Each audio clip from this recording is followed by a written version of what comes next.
On oppose traditionnellement la retraite par capitalisation à la retraite par répartition. La retraite par répartition, c'est prendre de l'argent dans la poche des actifs pour financer directement les pensions des retraités. Le problème, c'est que au fur et à mesure que le nombre de retraités augmente et augmente plus vite que le nombre d'actifs, eh bien le poids sur le pouvoir d'achat des actifs est de plus en plus lourd à porter. Alors pour lever un peu de ce poids sur les épaules des actifs, eh bien on peut faire de la retraite par capitalisation. La retraite par capitalisation, eh bien ce sont les actifs qui épargnent eux-mêmes en vue de tirer une rente pour leur retraite. Le grand débat qui devrait s'ouvrir et qui est absent aujourd'hui à l'Assemblée, eh bien c'est celle d'une capitalisation collective, puisque aujourd'hui seul un actif sur 4 a les moyens de mettre cette épargne de côté en l'imposant à l'ensemble des actifs, encore une fois au travers d'une cotisation collective et solidaire. Cela permettrait d'avoir une petite rente supplémentaire, notamment pour les plus modestes. Alors il y a deux grands tabous autour de la retraite par capitalisation en France qu'il est finalement assez facile de déconstruire. Le premier, c'est sur le mythe de la fin de la solidarité intergénérationnelle. Notre système de retraite est issu du Conseil national de la résistance et permet cette solidarité. Ce sont les actifs qui payent pour les seniors qui ont aujourd'hui le droit de se repeser. Ces deux arguments sont facilement opposables. D'abord parce qu'il n'a jamais été question d'abandonner le système de retraite par répartition. Le système par capitalisation ne viendrait qu'en complément d'un système par répartition, bien sûr, encore une fois, pour ôter un peu du poids des cotisations actuelles sur le coût du travail sur les actifs. Une petite dose de 10, 15 ou 20% de capitalisation laisserait un régime de 80 à 90% par répartition. Et pour répondre aux craintes d'un crash sur les marchés financiers qui viendrait obérer les retraites futures, eh bien des solutions existent. D'abord, diversifier un maximum les placements entre obligations, pourquoi pas souveraines, très sûres et actions, voire d'autres segments. Et puis, il existe des systèmes avec des garanties publiques qui font que quoi qu'il en soit, sur le long terme, la retraite par capitalisation est toujours beaucoup plus rentable, en moyenne historique autour des 8%, que la retraite par répartition dont le rendement est plutôt autour de 2%. Oui, on peut le dire, c'est une réussite franche. Aucun des cotisants suisses ou des Pays-Bas ne se plaint de ce système. Ce sont des systèmes qui sont construits de la même manière sur trois piliers. Le premier, celui d'une retraite minimale assurée par l'État, qui oscille en général entre 1 000 et 2 000 euros, complété par une tranche de capitalisation, ça c'est en fonction des rendements dans chacun des pays, et puis un troisième pilier qui est une épargne privée pour compléter sa retraite. Les résultats sont plutôt très bons comparés à ce qu'on peut avoir en France. Prenons l'exemple des Pays-Bas. Les Pays-Bas dépensent 2 fois moins d'argent public que la France pour payer les retraites. C'est 14 points de PIB en France d'argent public contre 7% aux Pays-Bas, alors que les retraites des Pays-Bas sont 30% supérieures au niveau des retraites françaises. On entend ce chiffre par rapport au taux de remplacement, c'est-à-dire le niveau de pension par rapport au salaire quand on était actif. Il est de 30% supérieur aux Pays-Bas de ce qu'il n'est en France. La solution vaut donc le coup qu'on s'y intéresse.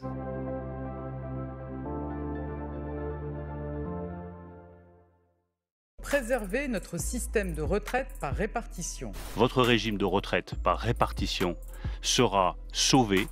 Mais au fait, c'est quoi le système par répartition ? Il se distingue du système par capitalisation et la différence entre les deux est assez simple. Prenons l'exemple de ce retraité, Roger, qui touche une pension chaque mois. Selon le système, l'argent ne vient pas du même endroit. Dans un système par capitalisation, c'est Roger lui-même qui a épargné tout au long de sa vie, et son argent a été investi dans des placements financiers ou patrimoniaux qui lui assureront un revenu à la retraite. Dans un système par répartition, ce sont les actifs qui cotisent pour acquérir des droits à la retraite, et cet argent sert à financer les pensions, comme celle de Roger. Et d'ailleurs, c'est pour ça qu'on parle d'un système de solidarité intergénérationnelle. En France, le régime par répartition est historiquement perçu comme plus sûr. Avant 1941 et le premier régime par répartition, les retraites des travailleurs avaient été confiées à des fonds de pension. Mais la crise de 1929 et l'hyperinflation des années 30 ont altéré la rentabilité des placements financiers et le niveau des pensions s'est effondré. Au contraire, le système par répartition étant garanti par l'État, il est perçu comme moins soumis aux incertitudes financières. Le régime par répartition est également perçu comme plus équitable, car la répartition permet au passage de redistribuer pour tenter de corriger les inégalités. C'est pour cela que les femmes touchent des trimestres quand elles élèvent des enfants, par exemple, ou que les personnes les plus pauvres ont droit au minimum vieillesse.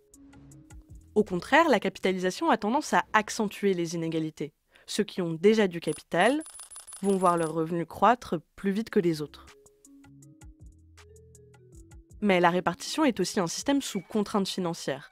Elle nécessite de dégager chaque mois suffisamment de cotisations pour financer les retraites. Le système est donc sensible aux évolutions démographiques. Avec le vieillissement de la population, par exemple, les retraités touchent leur pension plus longtemps, ce qui augmente les dépenses de retraite. Il faut alors compenser avec une hausse des recettes. Cette hausse peut aussi être liée à des facteurs démographiques. Par exemple, une génération particulièrement nombreuse, avec donc beaucoup d'actifs qui cotisent. C'est ce qu'il s'est passé avec la génération du baby-boom. Pendant longtemps, cette génération nombreuse a pu compenser la hausse des dépenses liées au vieillissement de la population. Mais les paramètres économiques sont tout aussi importants. La hausse de la productivité et la croissance ont également augmenté les recettes et compensé le vieillissement. Si les gouvernements estiment que l'équilibre financier est menacé à plus ou moins long terme, ils peuvent jouer sur plusieurs paramètres. D'abord, repousser l'âge légal de départ en retraite ou allonger la durée de cotisation pour augmenter le nombre de cotisants et réduire le nombre de retraités. C'est ce qu'a choisi de faire le gouvernement de Mme Borne. Il aurait aussi pu augmenter le taux de cotisation ou baisser les pensions. Des économistes ont aussi souligné que l'État aurait pu combler le déficit en supprimant certaines exonérations aux entreprises ou en taxant les hyper-riches. Pour conclure, on peut dire que l'opposition actuelle à la réforme des retraites montre le principal risque du système, qui est en fait politique. Si la charge financière des retraites pèse trop lourdement, trop longtemps, trop injustement sur des actifs moins nombreux, il pourrait refuser de porter seul cette charge en considérant que l'équité entre les générations est bafouée. Et enfin, rappelons pour finir que les systèmes par répartition et par capitalisation ne sont pas mutuellement exclusifs. De nombreux pays pratiquent un régime qui mélange les deux.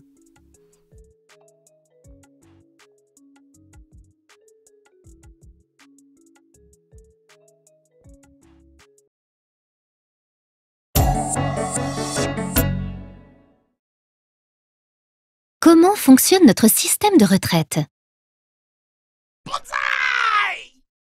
Notre système de retraite repose sur le principe de la répartition. Les actifs ayant un emploi versent des cotisations à une caisse de retraite qui les utilise immédiatement pour payer les pensions des retraités actuels. En fonction de leur statut, indépendants, salariés du secteur public ou privé, les actifs cotisent auprès de caisses de retraite différentes. Par exemple, les salariés du privé, qui représentent environ 2/3 des actifs, cotisent obligatoirement auprès de la Caisse nationale d'assurance vieillesse, CNAV, pour la retraite de base. Ils doivent également cotiser auprès d'organismes de retraite complémentaires, l'ARCO et la GIRC. L'équilibre financier de la CNAV est fragile, car il dépend du rapport entre le nombre de cotisants et le nombre de retraités. Or, depuis 1975, le nombre de retraités augmente plus vite que le nombre de cotisants. On est passé de 3 cotisants pour un retraité à actuellement 1,4 cotisants pour un retraité. Pour équilibrer les comptes de la CNAV, 3 solutions principales existent et peuvent être combinées. Augmenter les cotisations, ce qui implique de baisser les salaires nets des actifs, baisser les pensions de retraite, elles évoluent aujourd'hui chaque année en fonction des prix, mais à l'avenir, elles pourraient rester fixes. Faire en sorte que les actifs travaillent plus longtemps et donc cotisent plus longtemps. Pour cela, on ajuste l'âge légal de départ à la retraite et ou la durée de cotisation. L'âge légal pour avoir le droit de partir à la retraite est aujourd'hui fixé à 62 ans. On ne peut pas partir avant, à l'exception de ceux qui ont commencé à travailler avant 20 ans ou qui ont un métier pénible. La réforme 2013 stipule que la durée de cotisation, actuellement de 41 ans et demi, soit 166 trimestres, augmentera d'un trimestre tous les 3 ans pour arriver à 43 ans en 2035. Ce n'est qu'au terme de cette durée que les salariés peuvent bénéficier d'une retraite de base à taux plein, c'est-à-dire avec un taux de 50%. Comment calcule-t-on le montant annuel de la retraite de base à taux plein? Prenons l'exemple d'un salarié qui a cotisé durant 166 trimestres. On fait la moyenne de ses 25 meilleures années de salaire, que l'on multiplie par 50%. Puis, on multiplie le résultat obtenu par le nombre de trimestres qu'il a cotisé, divisé par le nombre de trimestres qu'il faut avoir cotisé. Ce montant est ensuite complété par les organismes de retraite complémentaires. Si les salariés travaillent jusqu'à 67 ans, ils bénéficient automatiquement d'une retraite de base à taux plein. Cependant, s'ils n'ont pas cotisé pendant 166 trimestres, son montant annuel est réduit en fonction du nombre de trimestres manquants. On parle de décote. Il existe beaucoup de subtilités en fonction des statuts et des situations individuelles, ce qui rend notre système de retraite et son calcul particulièrement complexe.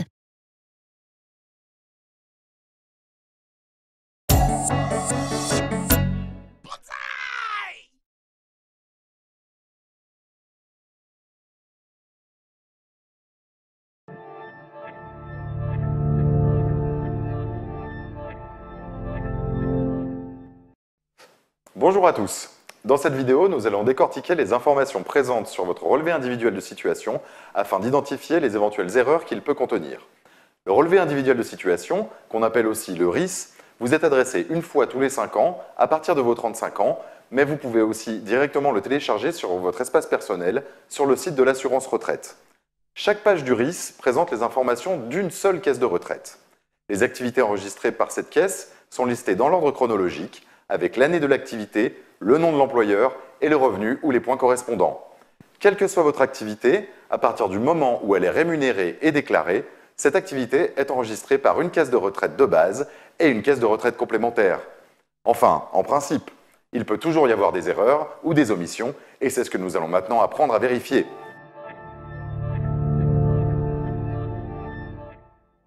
La première chose à faire, c'est de vérifier les années connues au régime de base pour être certain que toutes les activités sont bien enregistrées. Les premiers petits boulots sont souvent négligés, alors qu'ils peuvent peut-être vous faire gagner des trimestres supplémentaires, voire même vous permettre de partir en retraite anticipée. D'autre part, est-ce que votre service militaire est indiqué? Votre période de chômage? En principe, tout doit être indiqué.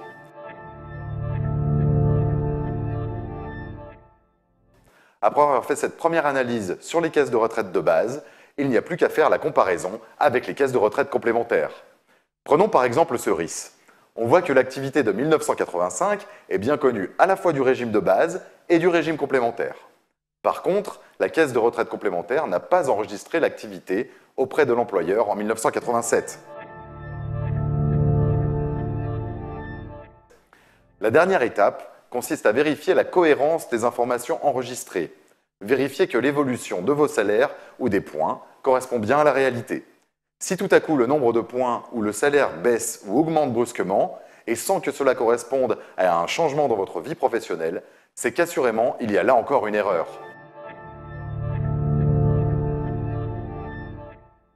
Pour régulariser ces erreurs, il faudra joindre à votre demande de retraite la copie des justificatifs correspondants. Donc, un petit conseil, pensez bien à conserver tous vos justificatifs.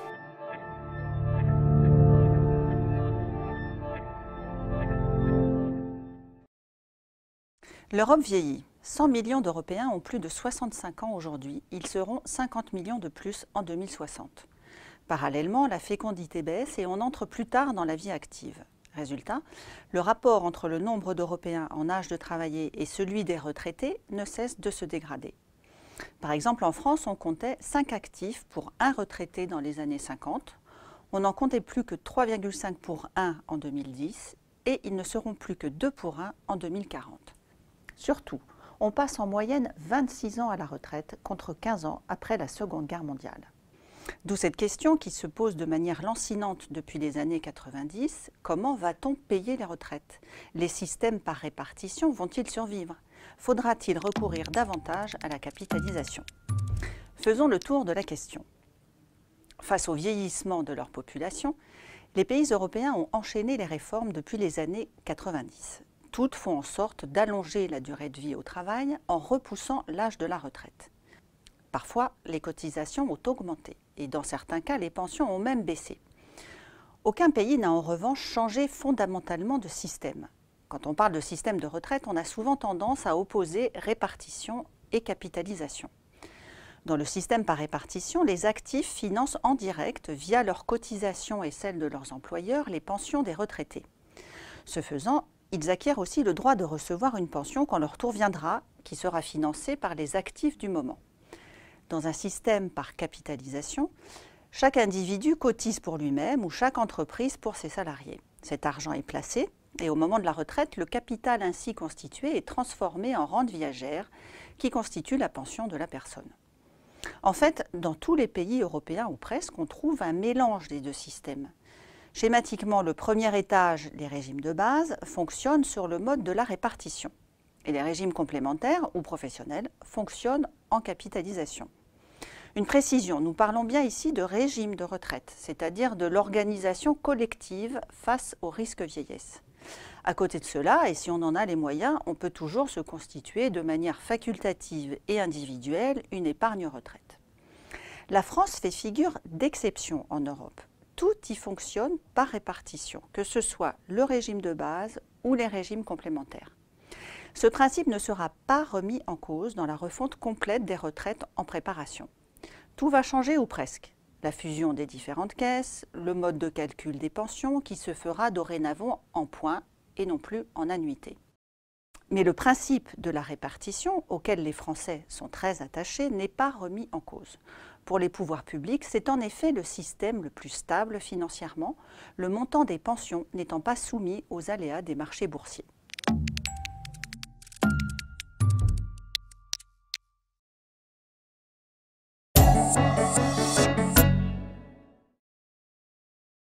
Comment fonctionne notre système de retraite?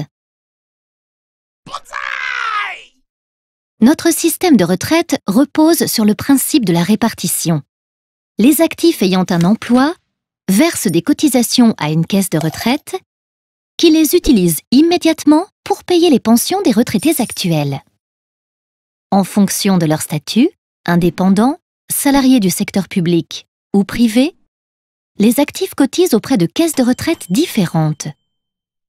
Par exemple, les salariés du privé, qui représentent environ 2/3 des actifs, cotisent obligatoirement auprès de la Caisse nationale d'assurance vieillesse, CNAV, pour la retraite de base.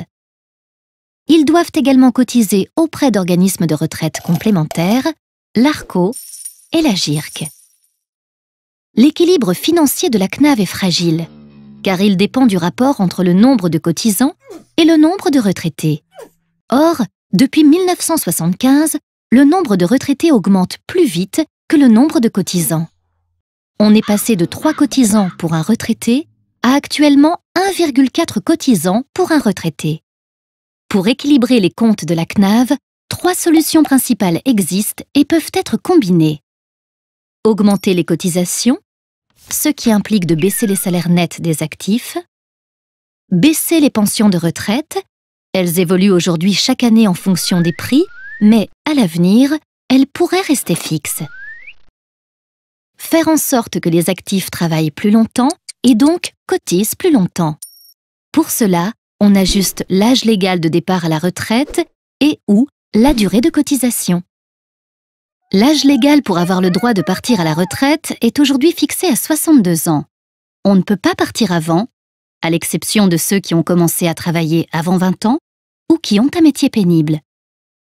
La réforme 2013 stipule que la durée de cotisation, actuellement de 41 ans et demi, soit 166 trimestres, augmentera d'un trimestre tous les 3 ans pour arriver à 43 ans en 2035. Ce n'est qu'au terme de cette durée que les salariés peuvent bénéficier d'une retraite de base à taux plein, c'est-à-dire avec un taux de 50%. Comment calcule-t-on le montant annuel de la retraite de base à taux plein? Prenons l'exemple d'un salarié qui a cotisé durant 166 trimestres. On fait la moyenne de ses 25 meilleures années de salaire, que l'on multiplie par 50%. Puis, on multiplie le résultat obtenu par le nombre de trimestres qu'il a cotisé, divisé par le nombre de trimestres qu'il faut avoir cotisé. Ce montant est ensuite complété par les organismes de retraite complémentaires. Si les salariés travaillent jusqu'à 67 ans, ils bénéficient automatiquement d'une retraite de base à taux plein. Cependant, s'ils n'ont pas cotisé pendant 166 trimestres, son montant annuel est réduit en fonction du nombre de trimestres manquants. On parle de décote. Il existe beaucoup de subtilités en fonction des statuts et des situations individuelles, ce qui rend notre système de retraite et son calcul particulièrement complexe.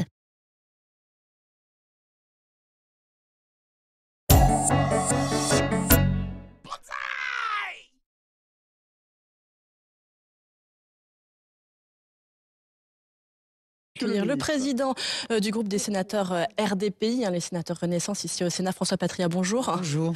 François Patriat, on a entendu des voix qui se réjouissaient ce matin qu'il y ait enfin un débat autour de l'introduction d'une part de capitalisation dans notre système, qui est aujourd'hui un système par répartition. Est-ce que vous y êtes personnellement favorable? Je n'y suis pas favorable. Je suis dans cet hémicycle en soutien de la loi que propose le gouvernement, qui vise à protéger et amplifier la répartition et à faire en sorte que la solidarité intergénérationnelle se poursuive. La retraite par capitalisation, on sait ce que ça donne dans d'autres pays, on a vu ce que peuvent apporter les fonds aléatoires par ailleurs. Je sais très bien que la retraite par capitalisation, c'est l'affaire de ceux qui peuvent la payer par ailleurs. Je pense aujourd'hui que notre système est exemplaire, il est envié, il est le meilleur aujourd'hui, il est celui de la répartition. Reste bien entendu que ceux qui veulent ou qui peuvent faire de la capitalisation à côté peuvent le faire. Personne ne les empêche dans la loi. Mais il n'est pas question de venir à une forme de capitalisation obligatoire, troisième étage d'une fusée, comme évoqué aujourd'hui par le président des Républicains, Bruno dont on ne Retailleau. comprend pas très bien comment elle pourrait fonctionner et qui est aléatoire par ailleurs. C'est l'un des rares sujets qui vous opposent sur ce texte où les LR sont plutôt vos partenaires, voire estiment avoir presque la paternité de ce projet de loi, François Patriat. Je souris quand j'entends cela parce que le texte de loi que proposaient les Républicains, c'était un amendement sec dans le projet de loi de finances rectificative, de le PLFSS, qui était celui sec. Il n'était pas question des carrières longues, des carrières hachées, de la pénibilité ou de l'emploi des seniors. Donc ça, les Républicains n'en ont pas la paternité. Ils veulent aujourd'hui le modifier à la marge en disant « ce sera notre loi demain ». Non, c'est la loi du gouvernement qui en est le socle à 98%. On acceptera des amendements qu'on pense justes, qui peuvent être demain, qui sont le fruit du débat. Faut-il encore que le débat ait lieu sereinement? Il a lieu sereinement sur la forme. Mais sur le fond, on est en phase d'enlisement, de blocage. On a vu des amendements à répétition hier, à la virgule près, par dizaines, par centaines. On voit ce matin qu'en 1h30, près de 2 heures, on aura fait 2 amendements, parce qu'il y a des explications de vote redondantes. Le comique de répétition a ses limites. Je peux les supporter, je suis là, j'écoute, je suis là en soutien du gouvernement. J'espère qu'on pourra avancer un peu parce que je crois que tout a été dit sur cette réforme aujourd'hui. Il y aurait un seul orateur dans chaque camp pour expliquer. On gagnerait du temps parce que les répétitions ne sont pas là pour éclairer le débat. Vous vous agacez du rythme actuel. Vous demandez justement à ce que, on prenne un autre rythme et qu'on limite les orateurs sur les prises de parole. Il y a un certain nombre de possibilités dans les règlements du Sénat, notamment l'article 38 dont on a déjà beaucoup parlé. Vous appelez à ce qu'il soit dégainé pour pouvoir aller plus vite et aboutir à un vote dimanche? Je crois que c'est la responsabilité de la présidence du Sénat. Si le président il l'a dit, et je lui en sais gré, qu'il souhaitait que le Sénat puisse voter. Quel est le rôle du Parlement? Le rôle du Parlement, c'est bien entendu de débattre. Mais le débat doit éclairer une décision. Faut-il encore que cette décision soit prise? Si on débat dans le vide pendant des heures et des heures, des jours et des nuits, c'est ce qu'on fait là pour vous?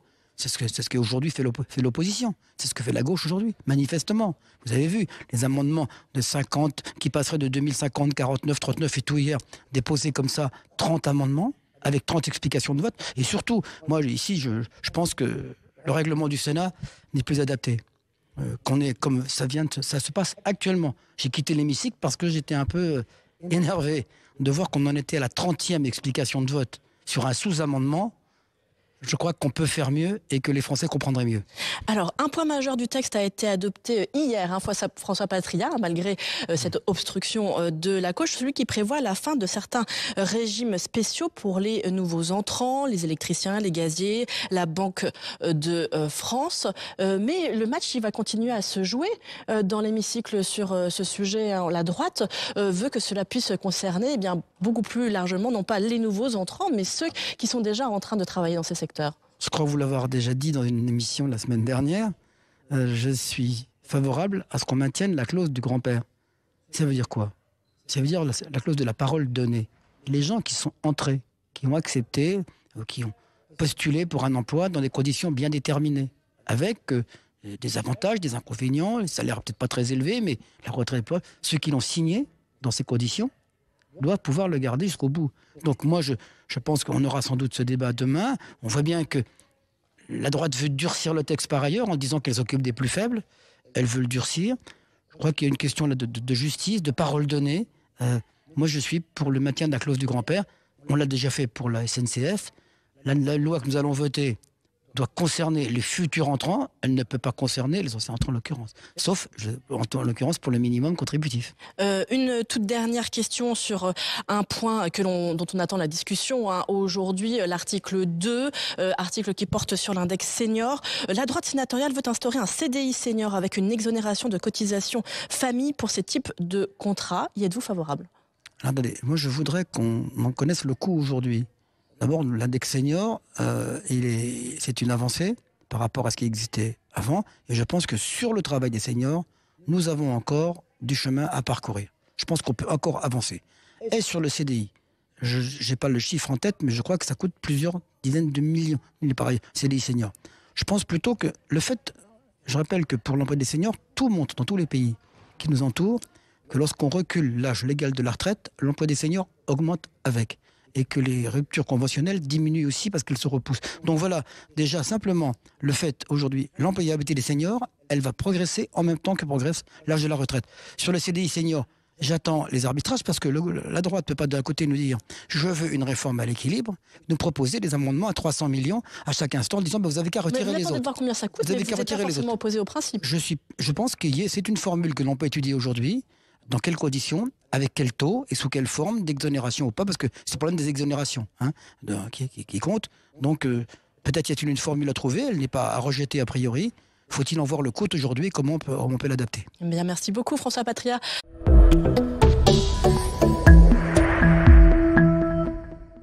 D'abord, c'est votre vendredi thématique sur Europe 1. Est-ce qu'il est encore possible de réformer les retraites en France? On en parle au lendemain de cette démonstration de force syndicale dans la rue. Comment ça se passe ailleurs? Direction les Pays-Bas. Le système de retraite néerlandais est considéré comme l'un des meilleurs, les plus performants du monde. Il est aussi aux antipodes, vous allez l'entendre, aux antipodes du modèle français. Bonjour Johan Tritz. Bonjour. Johan, vous revenez d'Utrecht et d'Amsterdam. Comment fonctionnent les retraites aux Pays-Bas? Alors c'est un système qui repose sur deux piliers majeurs. Le premier, c'est la pension de l'État. En fait, c'est le régime d'assurance obligatoire, le système de retraite par répartition que l'on connaît en France, avec un changement majeur. Tous les citoyens néerlandais qui partent à la retraite touchent au minimum 1 800 € par mois pour un couple et 1 300 € pour une personne seule, et même si ces personnes n'ont jamais travaillé.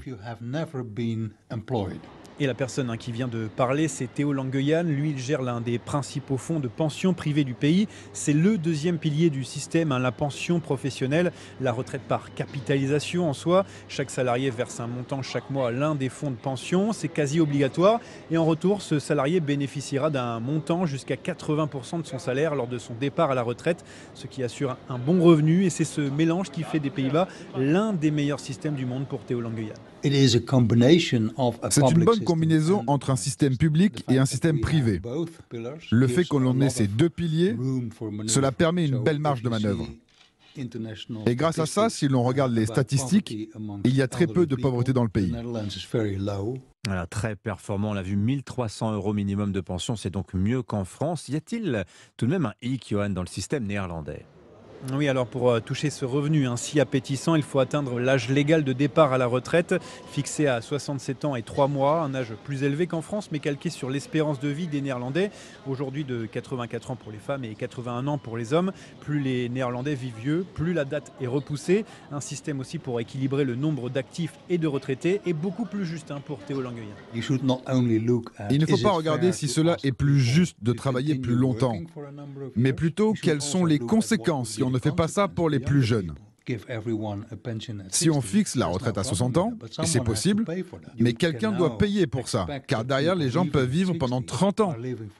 Et tout le monde comprend que l'on ne peut pas travailler que 30 ans pour financer une retraite qui durera 30 ans. Voilà, c'est pile l'équation de notre actuel débat sur la réforme des retraites en France. Alors, est-ce que le système néerlandais, ce mélange de répartition et de capitalisation, enfin surtout de capitalisation, est-ce que ça fait consensus aux Pays-Bas, Johan? Oui, entreprises, gouvernements et même syndicats travaillent main dans la main sur ce dossier et sans conflit. C'est aussi l'un des points qui fait que cela fonctionne bien. Et d'ailleurs, partout où je me suis rendu, j'ai discuté avec des Néerlandais, tous largement satisfaits de ce système, même de travailler plus longtemps. Moi, je trouve ce système très bien. Ça ne me dérange pas de travailler longtemps. Je travaille à l'école et je ne vois pas le temps passer. C'est un système simple, tout est écrit sur le contrat. On sait à chaque fois ce que l'on gagne, ce que l'on paye, ce à quoi on a droit. Tout est facile ici aux Pays-Bas. Moi, je bénéficie de la pension minimum. Je suis très contente de l'avoir parce que vous savez, je n'ai pas travaillé toute ma vie avec les enfants. On a moins de soucis à se faire. Quelques critiques subsistent toutefois. Ce système ne prend pas en compte la pénibilité du travail. Les taxes sont lourdes aussi. Elles atteignent plus de 20% du salaire. En gros, sur une semaine de travail, c'est comme si l'on travaillait un jour entier pour financer notre retraite. Et puis, pour l'instant, les personnes ayant des emplois dits flexibles, par exemple les chauffeurs privés, n'ont pas de fonds de pension, mais ça va venir. Le reportage aux Pays-Bas de l'envoyé spécial d'Europe 1 et Johan Tritz, 7h47. Il faut signaler qu'on a fait pression sur les députés Absolument. corses pour qu'ils ne votent pas la motion de censure, Absolument. pour qu'ils ne la signent pas. Oui, on leur a dit, on va remettre en cause le processus de négociation si vos parlementaires décident de s'associer à cette motion de censure. Je le confirme, on a eu un certain nombre de députés les aussi. collègues Aquaviva, Voilà. Colombagne et Castellane ont reçu les coups de fil pour leur dire, pour les menacer par tout le rapport monde a eu à cette menace finalement. Non, pour les députés corses du groupe Lyot ont effectivement été appelés par rapport à ça. Et c'est chacun sur ses dossiers. Mais pour la question corse, c'est très important parce qu'en fait, ce sont des dossiers qui sont réellement, littéralement explosifs. Donc en fait, de jouer son va-tout et sa survie politique en faisant appel à la sécurité publique, en la mettant en jeu dans la balance, c'est quand même une prise de risque qui est insensée. Vous appréciez cette émission? Alors aidez Radio Courtoisie à en produire d'autres, en indépendance totale. Rendez-vous sur soutenir.radiocourtoisie.fr. Merci d'avance.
Vous avez plus d'audience qu'un homme politique.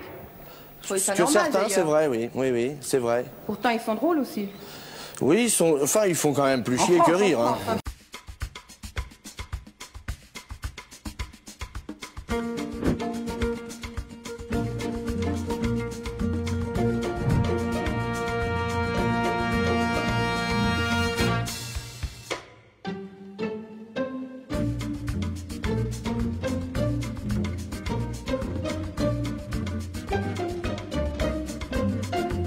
allez-y. Merci, monsieur Coluche.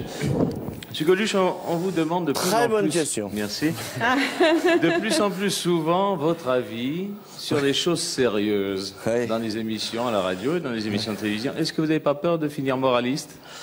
Non, ce que j'ai peur, c'est que la profession journalistique s'englue dans l'ennui total, parce que si on me demande à moi des choses comme ça, c'est probablement parce qu'on n'a pas les réponses chez les professionnels. Alors je réponds parce que d'une part ça me fait marrer et que d'autre part ça les occupe, mais en fait je voudrais faire rappeler que je ne suis ministre de rien. Quel est votre rapport avec les journalistes en général et avec Dominique Jamais en particulier du Quotidien de Paris? Aucun. Enfin, vous savez, on s'en sert quand on en a besoin dans notre métier. Dès qu'on a quelque chose à vendre, on fait venir un exemple, par exemple vous. Oui. Vous voyez, oui. Si vous avez venir dans cette émission, c'est parce que je suis l'invité et que je viens présenter en Suisse ma nouvelle cassette de vidéo. Alors on s'est dit, tiens, on va prendre des journalistes, ils poseront des questions, vous voyez.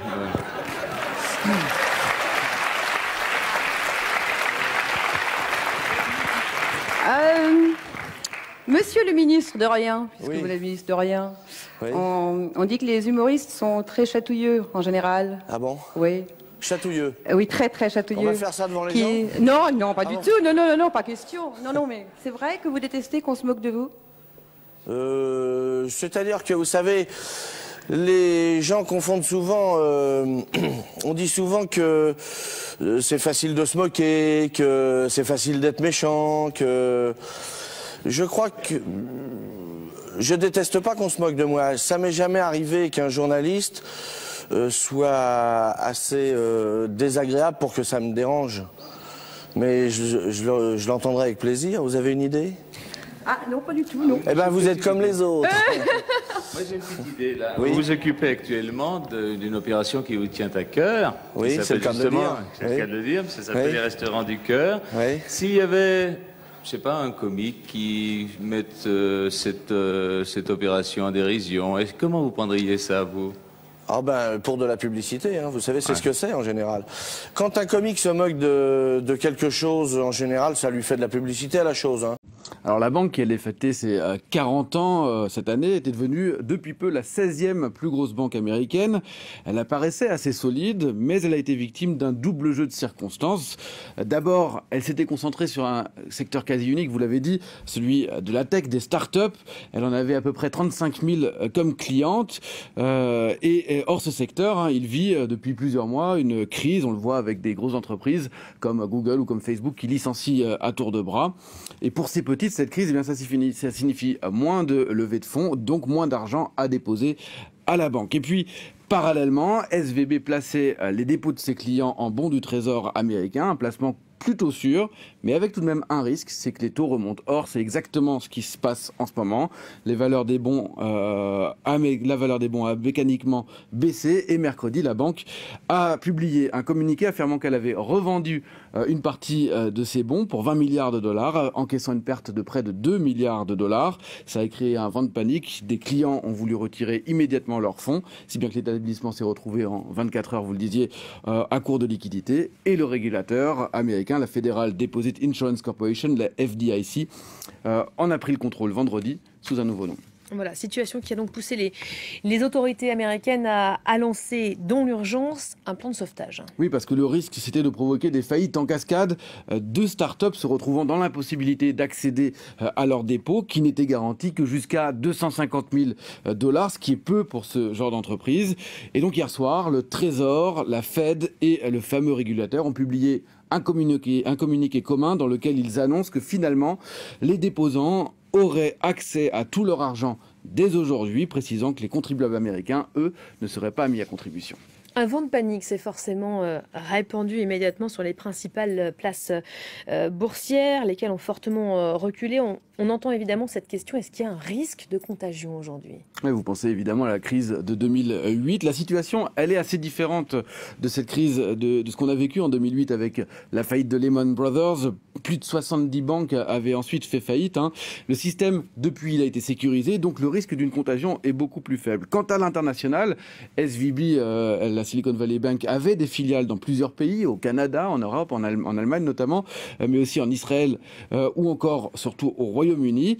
Et dans ce dernier pays, eh bien, HSBC va reprendre les activités britanniques, même si vous avez raison, hein, les valeurs bancaires, d'une manière plus générale, elles sont chahutées depuis jeudi, elles le sont encore aujourd'hui. Vendredi, ça avait perdu autour de 4% pour l'ensemble du secteur bancaire. Ce matin, on a encore BNP Paribas qui cède 4%, Deutsche Bank également. Eh bien, le ministre des Finances britannique affirme qu'il n'y a pas de risque de contagion. Même chose ici en France, où le ministre de l'économie a cherché à rassurer. Bruno Le Maire était l'invité de nos confrères de France Info. On l'écoute. La situation française est totalement différente. D'abord, nous avons des banques qui sont solides. Nous avons un système bancaire qui est solide. Je vous ai toujours dit que c'était un atout pour notre pays, je le confirme. Nous avons un ratio de liquidité qui est élevé dans les banques françaises, que nous surveillons tous les mois avec le gouverneur de la Banque de France. Nous avons des banques qui ont un secteur d'activité, des secteurs d'activité très diversifiés. Elles ne sont pas exposées à un seul secteur d'activité. Donc, je le redis, il n'y a pas d'alerte spécifique sur le secteur bancaire français et nous suivons évidemment la situation de très près.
Mais dans le calme. Et à chaque fois qu'il y a eu des manifestations, y compris pendant les 2 mois où l'intersyndicale a appelé régulièrement, on a toujours dit que ces violences étaient en marge des manifestations et que ça n'avait rien à voir avec le mouvement syndical. Est-ce que vous vous sentez débordé tout de même en partie? Pas du tout, non, pas du tout. À chaque fois, il y a des choses qui se passent en marge des manifestations. Alors là, c'est évidemment peut-être plus important, mais je le répète, c'est dans quelques villes. Et moi, je crois que vous l'avez montré sur vos antennes, il y a eu des tas de manifestations. Moi, j'étais à Meaux hier matin, 600 personnes un samedi matin qui manifestent dans les rues. Il y avait 4 manifestations en Seine-et-Marne, mais je sais que dans l'Aveyron, il y avait 5 manifestations. D'ailleurs, vous n'avez pas fait d'image. Parce qu'on ne peut pas tout montrer partout. Vous ne pouvez pas tout montrer, mais c'est des manifestations avec détermination, colère, oui, colère, mais sans voir ce qu'on a pu voir dans d'autres villes. Simplement, Monsieur Martinez, quand vous aviez dit au gouvernement, on vous aura prévenu s'il y a des violences, des débordements, est-ce qu'au fond, vous n'avez pas, non pas préparé le terrain, mais peut-être déculpabilisé un certain nombre de personnes qui pourraient se dire maintenant, de toute façon, il faut qu'on passe à la vitesse supérieure avec ce type de scène que l'on peut voir. Premièrement, on l'a écrit, vous l'avez lu. Absolument. On l'a écrit au président de la République. Ah oui. Et vous l'avez dit à plusieurs reprises. Mais on l'a d'abord écrit, tous les syndicats. Quand on a écrit au président de la République pour qu'il nous reçoive, on a pris un ton solennel. Ça n'a pas été pris de la part du président de la République avec sérieux. C'était juste une alerte. Voilà. Mais c'était une alerte par rapport à vos informations? Ou est-ce que, comme vous le demande Benjamin, ça n'a pas contribué pour certains à se sentir un peu décomplexé, à dire, bon, bah, vas-y, maintenant, on va tout casser? Mais vous savez, quand on a les pieds sur terre, et donc quand on va dans les manifestations, on écoute les gens. Et les gens nous disent, mais on a été des millions dans les rues, à plusieurs reprises, à 8 reprises. Il y a des grèves. les gens disent qu'est-ce qu'il faut faire de plus? Mais il y a deux types de violences, monsieur Martinez. C'est-à-dire, il y a celle qui peut être le fait de ceux qui n'en peuvent plus. Il y a celle dont vous êtes vous-même victime, parfois en marge des cortèges. Il y a une forme de radicalisation aussi. Oui, mais ça a toujours. Enfin, ça fait un petit moment que ça existe. Je ne vais pas remonter, mais moi, j'ai vu ça en 2016. Donc, c'est. Ce qu'il y a, c'est qu'il y a. Enfin, je ne comprends pas que le gouvernement et surtout le président de la République ne prennent pas au sérieux nos alertes. Voilà, c'est tout. On est là pour alerter, pour dire le mécontentement il est profond, le refus, tout le monde le reconnaît maintenant, le refus de cette loi il est ultra majoritaire, et on a un président de la République parce que maintenant c'est lui qui continue à avancer avec. Alors il change souvent d'argument parce que depuis 2 mois maintenant c'est un problème économique. On risque la crise financière, etc. C'est rappelé par Bruno Le Maire ce matin dans la presse. Oui, mais rappelez-vous qu'au début, c'était une réforme de justice sociale. Vous voyez, les gens, ils comprennent plus rien. Enfin, je pense qu'ils ont bien compris que cette réforme, elle est injuste, elle est brutale, elle est autoritaire. Voilà, on a joué notre rôle d'alerte.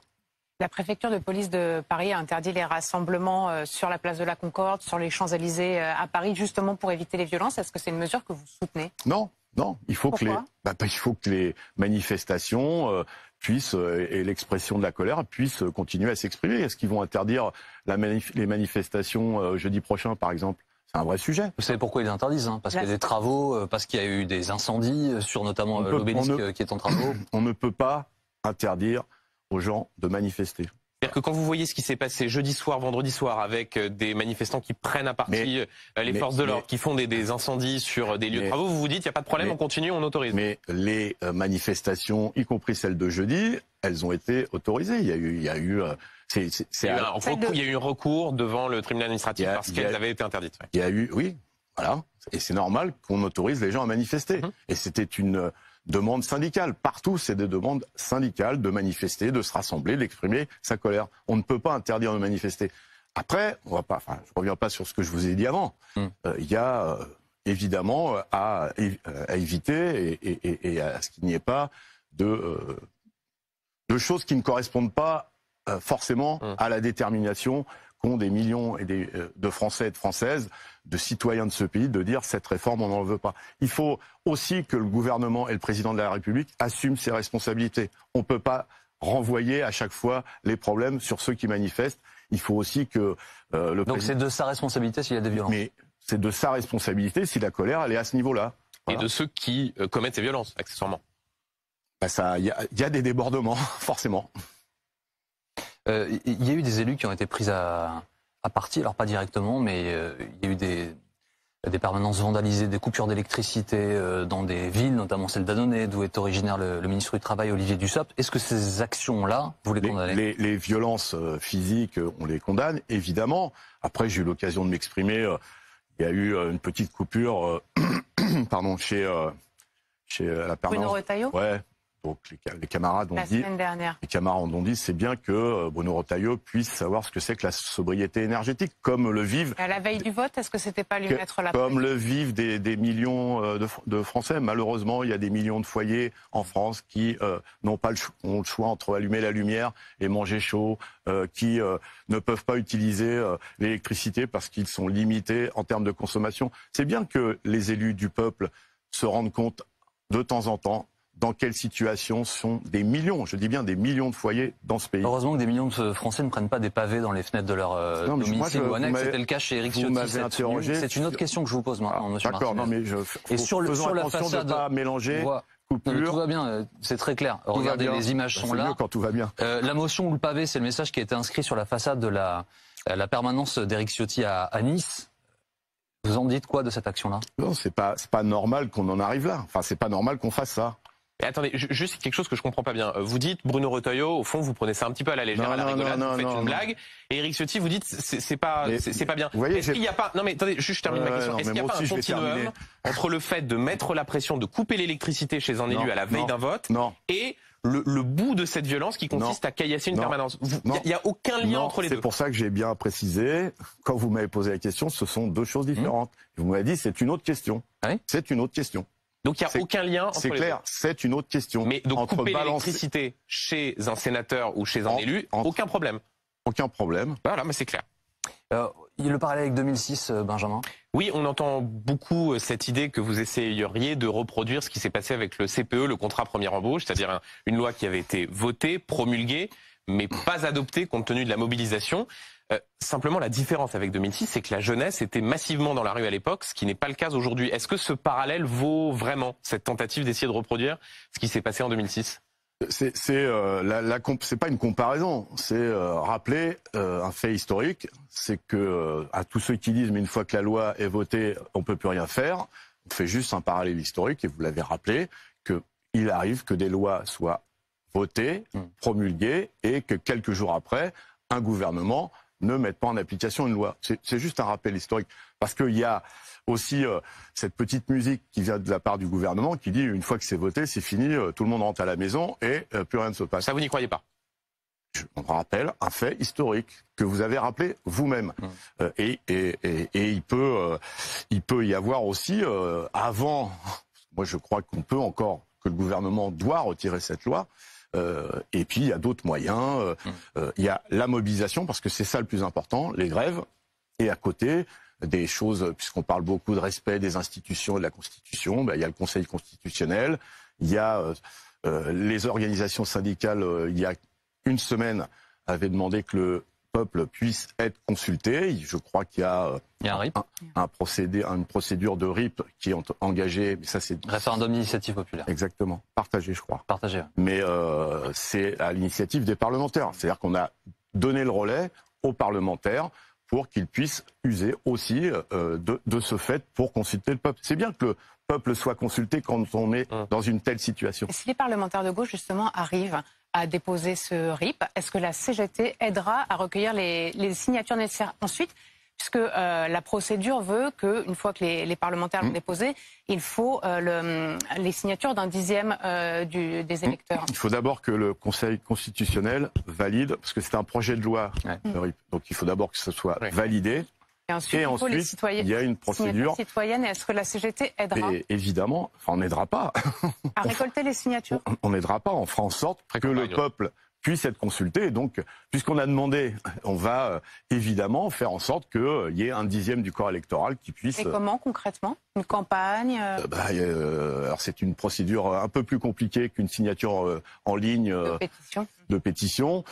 C'est organisé par le ministère de l'Intérieur. Déjà, il faut... Et puis, il faut présenter sa carte d'identité, enfin sa carte d'électeur, etc.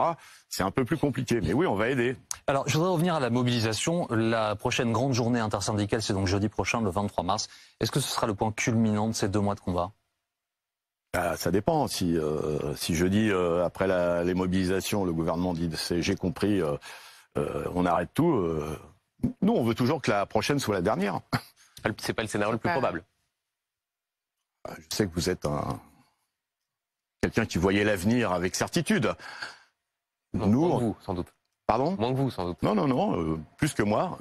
Nous, on pense que les mobilisations, les grèves, et d'ailleurs, on a appelé dès jeudi soir, au soir du refus de consulter l'Assemblée nationale, on a dit qu'il faut que les grèves se multiplient et qu'il y ait de plus en plus de reconductibles, et c'est ce qui commence à se faire d'ailleurs. Mais est-ce qu'à l'inverse, si jeudi prochain, il y a moins de monde que vous l'espérez, si la mobilisation est moins importante, ce ne sera pas un coup porté à cette mobilisation? Il y aura du monde jeudi prochain, j'en suis certain.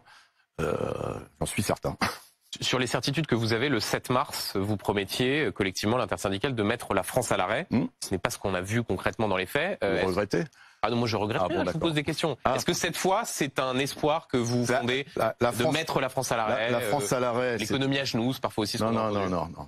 Ne me faites pas dire ce que je n'ai jamais dit. Pas vous, mais d'autres à la CGT. Ne me faites pas dire ce que je n'ai jamais dit. On a, de façon intersyndicale, trouvé une formule symbolique. C'était la France à l'arrêt. Et il n'y a jamais eu autant de manifestants, je crois. Il y a eu beaucoup de grèves. Après, nous, les syndicats, on est conscients et lucides sur ce que vivent les citoyens et les citoyennes de ce pays. Oui, il y a des problèmes Vous reprenez cette formule, essayez de mettre la France à l'arrêt jeudi prochain? Non, c'est pas ce qu'on a écrit. Il faut du monde. Mais on est conscient aussi que les problèmes de pouvoir d'achat, c'est présent. Moi, je vois de plus en plus de gens qui me disent excuse-moi, mais j'en ai fait 1 sur 3 parce que je peux pas. C'est ce qu'on entend. vous qui avez été dans les cortèges, c'est ce qu'on entend. Et en même temps, vous voyez, hier, une dame de 82 ans qui n'est pas syndiquée, qui m'a dit, j'ai 82 ans, c'est la première fois que je manifeste. C'est ça la réalité de ce mouvement social. Vous pensez que le 49.3 va vous aider à remobiliser? Pas nous aider. Il a généré beaucoup de colère, c'est ce qu'on voit, parce que les personnes qui ont bien compris qu'on va les obliger à travailler 2 ans de plus disent ce n'est pas possible qu'on nous contraigne, c'est un passage en force, à travailler 2 ans de plus. Il y a un problème. Je crois qu'on ça peut avoir un impact sur la mobilisation. Et ça, là déjà, ce qui se passe depuis jeudi, jeudi, je veux dire. Non, mais ça l'a déjà un impact. Les gens sont en colère. Mais ça veut dire qu'il va y avoir des mobilisations, comme on le voit depuis jeudi, jusqu'à jeudi. En gros, il y a une semaine de mobilisation. Mais il y a des initiatives tous les jours. Donc il va continuer d'en avoir. Un peu partout c'est ce qu'a demandé l'intersyndicale, tous les jours. Et vous demandez à ce que cela s'amplifie. Est-ce que vous demandez aussi à ce qu'au fond, ça se durcisse? Vous dites il faut durcir jusqu'à jeudi, il faut amplifier. Je crois que la CGT l'a dit depuis un petit moment maintenant. Donc plus de grèves reconductibles. Après, entre le fait qu'on le demande et le fait que ça se fasse, des fois c'est un peu plus compliqué. Mais notre position, elle est claire et depuis le début. D'ailleurs, vous nous l'avez souvent opposé entre ce que pouvait dire Laurent Berger et la CGT et Philippe Martinez sur les modalités d'action. Et on assume ça très bien. Il y a un rendez-vous là, à partir de demain, pour beaucoup de jeunes. Ce sont les premières épreuves du bac. Beaucoup craignent qu'elles ne soient perturbées. Est-ce que vous demandez clairement à ce que les épreuves du bac ne soient pas perturbées et que les lycéens puissent passer cet examen? Les épreuves du bac, c'est quelque chose d'important, même si ça a changé et le bac ne se passe plus comme de mon temps, pour passer pour un vieux. Il faut que ça puisse se faire dans de bonnes conditions. Après, là aussi... Quand on sème la colère, on se retrouve devant des situations. Oui, j'ai entendu. Pardon, Monsieur Martinez, mais le message n'est pas clair en fait. Vous dites une chose et en même temps un peu l'inverse. Est-ce que oui ou non vous souhaitez que les lycéens puissent aller tranquillement ces 3 premiers jours passer les épreuves? Moi, je dis une chose. Je pense qu'il faut que les épreuves du bac se passent le mieux possible. Donc, et après, je constate autre chose. Oui, je fais bien la part. Le mieux possible, c'est pas très clair. Vous pourriez dire je ne souhaite pas qu'il y ait perturbation, ou vous pourriez dire je souhaite que chacun fasse ce qu'il souhaite. Quand il y a une telle colère, je peux souhaiter ce que je veux, et vous aussi. La colère, elle est là. Mais sauf que ne renvoyez pas syndicaliste. Ne renvoyez pas la responsabilité de ce qui se passe et de la colère, qui a augmenté d'un cran, c'est le moins qu'on puisse dire, à ceux qui subissent une réforme et qui demandent depuis plus de 2 mois. C'est pas du tout ce que je fais, Monsieur Martinez. Non, je suis désolé, je ne vous renvoie pas la responsabilité. Je vous explique la position de la CGT. Ouais.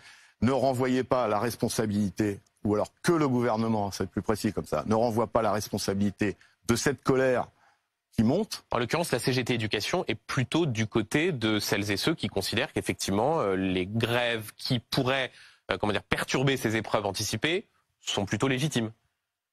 Quand il y a de la colère, oui, il y a qu'une seule solution, c'est la grève. Voilà, donc colère légitime, mais il ne faut pas trop perturber. Donc bon, voilà, ceux qui nous regardent comprendront ce qu'ils veulent comprendre. Je vois pas où vous voulez en venir. Voilà, il faut que ça se passe le mieux possible. Mais la colère, elle est là. Et on ne peut pas faire... Parce que depuis le début, parce que c'est toujours comme ça quand il y a des grèves, vous avez le droit de faire ce que vous voulez, mais les pauvres Français, j'entends même prise d'otages, les pauvres petits-enfants qui pendant les vacances peuvent pas aller voir leurs grands-parents, à chaque fois c'est comme ça. Non, mais il va y avoir un choix de plutôt se mobiliser sur l'industrie plutôt que d'aller pénaliser les lycéens en l'espèce. Mais c'est plutôt l'idée de la question de Jean-Baptiste et la mienne. S'il y a des grèves dans les transports, ça sera pas bien parce qu'ils seront pénalisés, parce qu'ils pourront pas y aller. Ils peuvent arriver en retard, ils ont 1 heure pour arriver. Oui, puis quand il n'y a pas du tout, ils peuvent arriver 2 ans. Non, mais voilà, à chaque fois qu'il y a grève, je vais vous le répéter une énième fois, à chaque fois qu'il y a des grèves, il y a des perturbations. Et c'est toujours comme ça. Donc, qu'est-ce qu'on fait? Pourquoi on ne dit pas au gouvernement, arrêtez, retirez votre projet? Et là, je vous assure, il n'y aura plus aucune perturbation, ni dans les transports, ni dans le pétrole, ni pour le bac. Il ne faut pas se tromper de responsable. La responsabilité, c'est le président de la République et le gouvernement. Donc on entend bien votre message, Monsieur Martinez, pour le bac, c'est le mieux possible. Voilà. C'était que les lycéens puissent le mieux possible passer les Mais quand les enseignants veulent pas travailler 2 ans de plus, le personnel dans les lycées, dans les écoles, ils veulent pas travailler 2 ans de plus. Alors justement, tous les métiers dits de deuxième ligne, qu'on a applaudi, qui ont continué à travailler pendant la Covid. Je pense aux éboueurs, par exemple. On va y revenir dans un instant. Mais encore un sujet. C'est important. On va prendre le temps dans un ils instant ont travaillé pendant la Covid, pendant que tout le monde était à la maison. Eux, ils ont continué à faire leur boulot. Et aujourd'hui, on les montre du doigt parce qu'ils ne sont pas contents, parce qu'ils refusent de travailler 2 ans de plus. Monsieur Martinez, mais si on y revient, j'en reparlerai encore plus. On va en reparler. Merci. Un sujet à propos de la jeunesse encore. Tout à l'heure, Benjamin parlait de 2006. En fait, à chaque fois que la jeunesse a rejoint un mouvement social, enfin, souvent c'est elle qui a fait basculer les choses. Est-ce que vous espérez qu'à partir de jeudi, donc au lendemain des épreuves du bac, les lycéens rejoignent le mouvement? Est-ce que vous espérez plus massivement? Est-ce que vous espérez que les étudiants, de façon plus massive, vous rejoignent? Oui, il faut que, d'ailleurs, l'intersyndicale, c'est aussi des organisations de jeunesse, lycéennes et étudiantes. Il faut que la jeunesse, parce que c'est leur avenir qui est en jeu, et donc il faut qu'ils se mobilisent plus massivement. Ça n'a pas été le cas jusqu'à présent. Qu'est-ce qui pourrait changer la donne à ce niveau-là? Parce qu'on a continué à parler avec eux, à discuter avec eux. Il y en a de plus en plus dans les cortèges. Pas assez, mais il y en a de plus en plus. Les jeunes pensent que la retraite, c'est pour dans très longtemps. C'est vrai qu'effectivement, quand on a 20 ans, la retraite, on a autre chose à voir avant. Mais en discutant, en montrant ce qui risque de leur arriver, ça bouge. Et il y a des jeunes qui sont de plus en plus mobilisés. Nous allons revenir dans un instant en direct, Monsieur Martinez. Il sera question des éboueurs, justement. Merci. Et comme d'habitude, à 12h30, je vous montrerai 3 photos d'actualité. Vous pourrez en choisir 2, suite de BFM Politique, dans quelques secondes. Ce soir à 21h10, sur RMC Story, faites entrer l'accusé, l'affaire Christophe Dalmasso. Et sur RMC Découverte, partez à la pêche extrême avec Jeremy Wade dans River Monsters. Bonne soirée.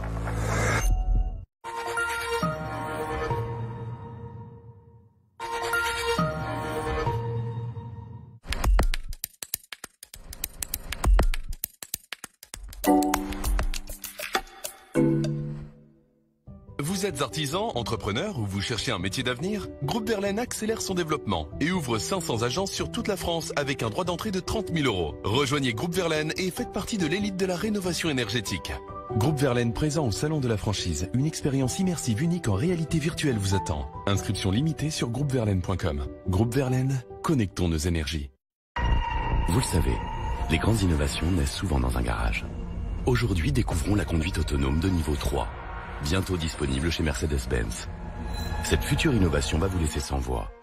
Il suffira d'activer Drive Pilot et notre système intelligent prendra les commandes pour une conduite parfaitement détendue. Magique, n'est-ce pas? Une des nombreuses innovations de Absolument. Si Gérard et Françoise ont fait 1 heure de route pour aller manger une gaufre, ce n'est pas parce qu'ils ont une assurance auto qui intervient rapidement partout en France. Non, c'est parce que c'est ici qu'ils se sont rencontrés. Avec l'assurance Auto Alliance, bénéficiez aussi d'une assistance 24 heures sur 24 et de 3 900 garages partenaires pour la réparation de votre véhicule sans avance de frais. Et en ce moment, jusqu'à 2 mois de cotisation offerts sur l'assurance auto. Chaque jour, des milliers d'enfants comme Baker subissent des blessures dévastatrices. Pour leur permettre de marcher à nouveau, Handicap International a besoin de nous. Appelez maintenant le 0805 21 10 10 et donnez 10 € par mois pour nous aider à offrir à ces enfants une prothèse, de la rééducation, une chance de retourner à l'école. Prenons-les par la main. Appelez maintenant le 0805 21 10 10. Merci. Vous vous êtes déjà demandé à quoi vous ressembleriez avec 10, 15, voire 20 kilos en moins. Comme j'aime, vous offre cette expérience inédite et incroyable. Scannez le QR code juste là et dans moins de 2 minutes, vous allez vous voir avec vos kilos en moins. Je vous montre, c'est ultra simple. Vous rentrez vos informations, vous choisissez le poids que vous voulez perdre et voilà, vous découvrez votre nouvelle silhouette. Allez, scannez vite ce QR code et découvrez votre future silhouette ou rendez-vous sur comegem.fr. Comegem.fr. C'est important, .fr. L'allure. Souvent, ça ne tient à rien. Mais ça fait toute la différence. En ce moment, roulez surclassé avec le Peugeot 3008 Finition Allure.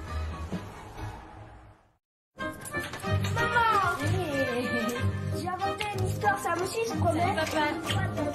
Chez CNP Assurance, nous savons que vos vies ne rentrent plus dans des cases, mais nous sommes toujours là pour les protéger. CNP Assurance, assurons un monde plus ouvert. Et si vous preniez soin de vous autrement? Découvrez Maïeva, l'unique abonnement de beauté personnalisé. Réalisez votre diagnostic de peau et de votre environnement. Recevez les meilleurs soins faits pour vous. Profitez davantage et de services exclusifs. Vous êtes accompagnée, guidée et créatrice de votre expérience. Maïeva, on s'occupe de tout, on s'occupe de vous. Même si les mammouths laineux ont disparu, cela ne veut pas dire que les élèves ne pourront pas leur rendre visite. Même si le métavers est virtuel, son impact sera réel.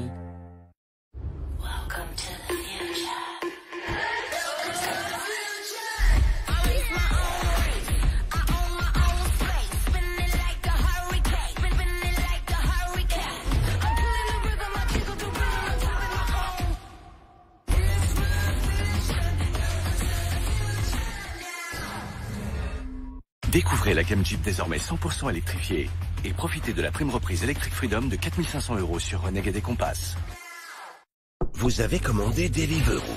Votre pizza est en chemin, vous dansez de joie. Quoi? Déjà là? Pizza. On se fait un Deliveroo.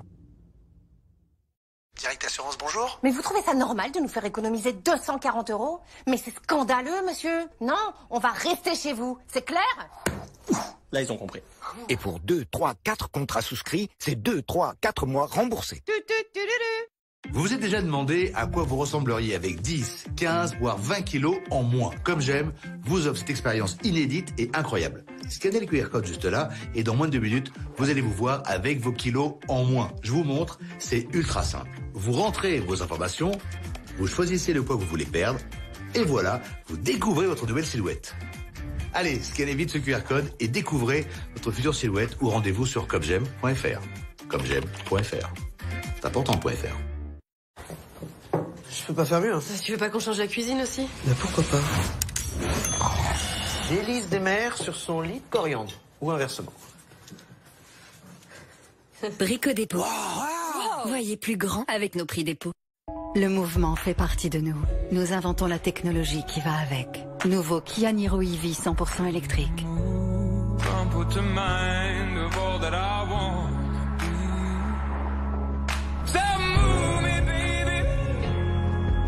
Nouveau Kia Niro EV 100% électrique. Jusqu'à 460 km d'autonomie. Kia. Movement that inspires. Nouveau Kia Niro EV. Faites le plein d'électricité chez vous pour 12 €. Garantie 7 ans Kia. Preuve de qualité.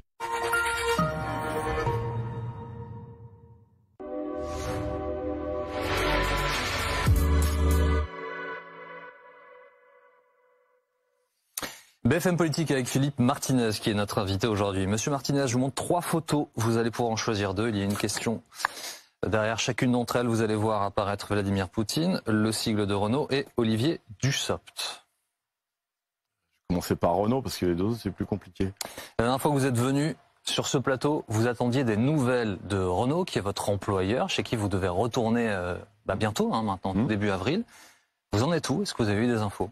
Oui, j'ai été reçu et je retourne dans mon établissement le 3 avril. Je sais pas à quelle heure, mais le 3 avril. Vous allez faire quoi concrètement? Ça me regarde maintenant, c'est ma vie privée. Donc vous serez membre de la CGT de cette usine-là? Je le suis déjà. Ouais. Je le suis déjà. Non mais vous savez, quand on est adhérent de la CGT, on est adhérent à un syndicat. Et en général, c'est le syndicat de sa boîte. Vous ne serez pas délégué syndical Renault? Ah non. Je serai adhérent. Et salarié Voilà. Et combien de temps vous allez continuer? On verra. Dans un bureau ou à l'usine? C'est ma vie privée. Le 3 avril, donc on viendra vous voir pour vous poser la question et pour. Je vous répondrai pas. Ils sont inquiets, Renault, de vous récupérer ou pas? Ils sont ravis. Il nous reste 2 photos, Monsieur Martinez, Vladimir Poutine et Olivier Dussopt. Monsieur Dussopt. On va écouter, c'était sur BFM TV, le ministre du Travail, invité dimanche dernier. C'est une page de l'histoire syndicale, effectivement. Vous voulez mettre un petit SMS? C'est un personnage, j'espère pouvoir le croiser avant son départ pour lui souhaiter une bonne suite dans sa carrière ou dans son engagement. Il espère pouvoir vous croiser. Non, mais aussi. ça me fait mourir de rire, quoi. Pourquoi? C'est du style, mais la porte est toujours ouverte. Non, mais faut. Il a l'occasion depuis très longtemps de nous croiser, enfin de croiser la CGT. C'est ce qu'on demandait d'ailleurs. On l'a même demandé au président de la République. Ça, c'est des mots pour faire semblant. Il n'était pas sur une dimension plus personnelle, vous pensez? On a des relations entre un responsable syndical et un ministre. C'est pas. Et c'était quand la dernière fois que vous êtes parlé d'ailleurs? Je risque de me tromper, mais je crois que c'était le 4 janvier dans le bureau de Madame Borne. Et rien depuis? Rien. Pas un coup de fil? Ah si, je crois que je l'ai croisé ici. Je parle sous le contrôle de Benjamin Duhamel qui me surveille tout le temps. On a dû se croiser à la sortie d'un studio. On s'est dit bonjour ou bonsoir peut-être. C'est ça? Bonsoir, sans doute. Ouais. Philippe Martinez, reprenons nos échanges. Donc, la contestation se poursuit contre la réforme des retraites. À Paris, les poubelles s'amoncellent sur les trottoirs. Est-ce que vous demandez aux éboueurs de continuer le mouvement? Plus que jamais. Plus que jamais. Aux éboueurs et aux autres. Hein. Mais puisqu'on parle des éboueurs, oui, plus que jamais. Je pense que c'est leur mouvement, c'est symbolique de tous ces salariés, hommes, femmes, de deuxième ligne, les invisibles, qu'on a salués durant la Covid, à qui on a dit ceux-là, il faut qu'ils aient plus de visibilité, un meilleur salaire, de meilleures conditions de travail. Rien n'a changé. Et vous pouvez discuter avec des assistantes maternelles, par exemple, des infirmières, des aides-soignantes, qui, pour elles, rien n'a changé. Et les éboueurs, c'est caractéristique de ce monde du travail qui est invisible. Vous voyez, eux, ils passent. J'écoutais un syndiqué de la CGT, de éboueurs, qui disait est-ce que vous pensez qu'à 64 ans, ou même à 60 ans, je vais être encore au cul du camion? C'était son expression. Pour les fonctionnaires éboueurs, ils peuvent aujourd'hui partir à 57 et avec la réforme, c'est 59 ans, donc pas 64 ans. Je vous ai dit à 60 ou à 60. Oui. D'accord. Non, mais c'est juste pour... Oui, c'est juste pour, mais... non, c'est juste pour être précis. C'est important d'être précis. Et ils passent donc 30 ans, 35 ans. On parle d'insalubrité. Eux, c'est tous les jours, pendant 30 ans. Pendant 30 ans, qui sont dans des conditions insalubres. Est-ce que, pour une fois seulement, on peut se mettre à la place de gens qui travaillent et qui vous expliquent leur travail? Voilà. Ils ont même proposé, d'ailleurs, je crois, mes petits camarades, que je ne sais pas qui conduira le camion, mais que Olivier Dussopt conduise le camion et que Bruno Le Maire et Darmanin soient derrière, Reaper. Les Reapers, c'est ceux qui prennent les poubelles. Voilà, qu'ils fassent ça un mois, eux, mais juste, pour voir si c'est convenable, si c'est important, où on peut comprendre que ces gens-là, ces travailleurs et travailleuses-là, disent non, c'est bon, quoi. Monsieur Martinez, ça veut dire que les risques sanitaires, les désagréments pour vous, c'est pas un sujet. Et personne ne s'occupe de l'insalubrité, des risques sanitaires pour ceux qui font ça pendant 30 ans, 35 ans. Voilà. Est-ce qu'on se pose cette question-là quand on dit qu'est-ce que c'est que travailler 2 ans de plus? Vous voyez, c'est ça, avoir les pieds sur terre. Oui, il y a des problèmes, mais eux, c'est tous les jours, pendant 35 ans, qui jouent avec leur santé. Est-ce qu'on peut se mettre à leur place une fois? Il va y avoir des réquisitions. La liste des agents grévistes a été envoyée à la préfecture de police de Paris. Qu'est-ce que ça vous inspire? Les réquisitions, c'est une remise en cause du droit de grève. Donc vous espérez pouvoir les contourner? Comment ça va se passer? Comme on l'a fait, parce que c'est pas nouveau, hein, il y a des réquisitions, il y en a eu au mois d'octobre contre les personnels des raffineries. À chaque fois, on conteste. C'est justement devant les tribunaux. Oui, Monsieur Martinez, donc dans les raffineries, les grèves repartent de plus belle. Olivier Matteux, de la CGT des Bouches-du-Rhône, a conseillé, je cite, d'aller faire des pleins d'essence, car il n'y aura bientôt plus beaucoup. Fin de citation. Est-ce que ça veut dire qu'à la CGT, on souhaite qu'il y ait des pénuries d'essence dans les stations-service? Quand il y a, je veux bien vous le répéter en français, en espagnol, si vous voulez. Essayez pour voir. Quand il y a des grèves, cuando hay huelgas, no hay trabajo. Quand il y a des grèves, il n'y a plus de travail. Merci. Donc quand il n'y a plus de travail, il n'y a plus de production, et donc il y a des pénuries. Voilà. Quand les éboueurs sont en grève, il y a des poubelles sur les trottoirs. Oui, mais dans cette phrase d'Olivier Matteux, il y a un côté un peu bravage de... Il n'y a plus de train. Dépêchez-vous, et au fond, comme s'il fallait à tout prix qu'il y ait un maximum je vais reprendre l'expression de Laurent Berger, d'emmerdement pour les citoyens pour que cette grève soit visible? Moi, je vous dis ce que dit Philippe Martinez. Quand il y a des grèves, il y a plus de production. Et quand il y a plus de production, ça génère des problèmes. On l'a évoqué pour plein de sujets. Et c'est partout. Quand il y a des grèves chez Airbus, il n'y a plus d'avions qui sortent. Voilà. Quand il y a des grèves dans l'automobile, il n'y a plus de voitures qui sortent. La CGT l'a toujours dit depuis le début. C'est une nécessité. Voilà. Je vous répète ce que je vous ai dit tout à l'heure, ce que j'entends dans les manifestations. Qu'est-ce qu'il faut faire de plus pour être entendu par le président de la République? Eh ben, on en est là. Qu'est-ce que vous voulez que je vous dise? Vous mettez souvent en avant le fait que chacun doit se concentrer sur ce qu'il fait, sait faire et reste dans son terrain de compétences. Or, vous étiez devant l'Assemblée nationale jeudi, alors pas à l'intérieur, hein, mais vous étiez devant pour faire pression. Est-ce que c'est 100% démocratique, ça, d'être là, de faire pression sur les parlementaires? Quand 8 responsables syndicaux, parce que c'était ça, enfin on était 13 d'ailleurs, parce qu'il y avait les jeunes, viennent devant l'Assemblée nationale faire une conférence de presse, lire un texte pour dire aux députés, est-ce que vous allez écouter le peuple? Vous pouvez considérer que c'est faire pression. Moi, je considère que c'est un message, c'est de notre responsabilité. C'est de notre responsabilité. Vous n'êtes pas mis à la Concorde enfin encore ça aurait été prêt. Vous n'êtes pas mis à Place de la Nation. C'était où se passait le vote par le. Donc c'était pas pour faire pression là. Mais c'est où devait se passer le vote sur cette réforme, pas pas aux invalides. C'était bien pour faire pression, Monsieur Martinez. Mais non, c'était pour. Ah, oui, vous pouvez considérer que c'est. Moi, je considère que c'est pas pour faire pression. C'est normal que les organisations syndicales, dans un pays démocratique, où la démocratie sociale devrait exister un peu mieux qu'elle n'existe aujourd'hui, eh bien, s'adresse aux parlementaires. On a fait une conférence de presse. Si vous considérez que c'est faire pression, c'est un message solennel, une fois de plus.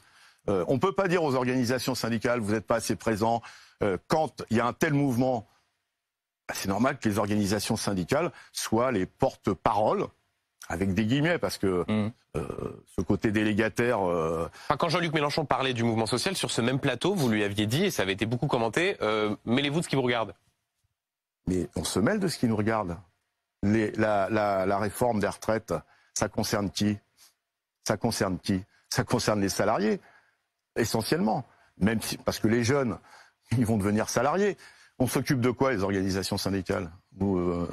Pas des pêcheurs à la ligne, j'ai rien contre les pêcheurs à la ligne. On s'occupe bien du travail.